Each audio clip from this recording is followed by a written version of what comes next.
விழுப்புரம் மாவட்டம் தேவனூர் கிராமத்தில் ஏற்பட்ட வெள்ள பாதிப்பால் வீட்டிலேயே சிக்கி தவித்த தம்பதியின் 3 மாத குழந்தையை அப்பகுதி இளைஞர்கள் பத்திரமாக மீட்டுள்ளனர். இதுகுறித்தான கூடுதல் விவரங்களோடு இணைப்பில் இருக்கிறார் செய்தியாளர் மணிகண்டன்.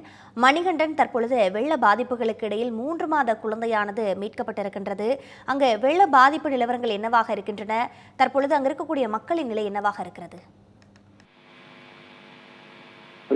விழுப்புரம் மாவட்டத்தில் வெள்ள பாதிப்புகளுக்கிடையே சிக்கிக்கொண்ட ஒரு தம்பதியினுடைய 3 மாத குழந்தையை அங்கு இருக்கக்கூடிய இளைஞர் ஒருவர் மிகவும் சாதுரியமாக செயல்பட்டு மீட்டிருக்கக்கூடிய காட்சியை தான் நாம் பார்க்க முடியுது. விழுப்புரம் மாவட்டம் தேவனூர் கிராமத்தில் உள்ள ஒரு பகுதியில் 20க்கும் மேற்பட்ட குடியிருப்புகளை நேற்றைய தினம் வெள்ளமானது சூழ்ந்தது.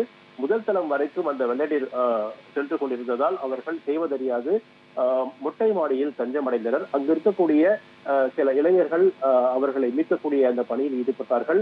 அந்த பகுதியில் கயிறு கட்டி அந்த கயிறு மூலியமாக ஒவ்வொருவரையும் மீட்டுக் கொண்டு இருந்த நிலையில் அப்பகுதியை சேர்ந்த ஆறுமுகம், பெயிண்டர் தொழில் செய்து வரும் ஆறுமுகம் என்ற இளைஞர் மிகவும் சாதுரியமாக அங்க அந்த மொட்டை மாடியில் தஞ்சமடைந்த ஒரு தம்பதியின் 3 மாத குழந்தையை அன்னக்கூடை என்று சொல்லக்கூடிய அந்த பாத்திரத்தில் வைத்து தனது தலையில் சுமந்தபடி கழுத்தளவு தண்ணீரில் அந்த கயிறை பத்திரமாக பிடித்துக் கொண்டு கரை சேர்த்திருக்கிறார். இந்த செயல், இந்த ஒரு காட்சி தற்பொழுது வைரலாக பரவி வருகிறது.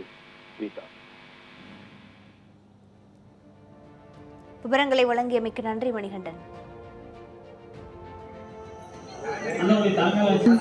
கீழே போய் வாங்க.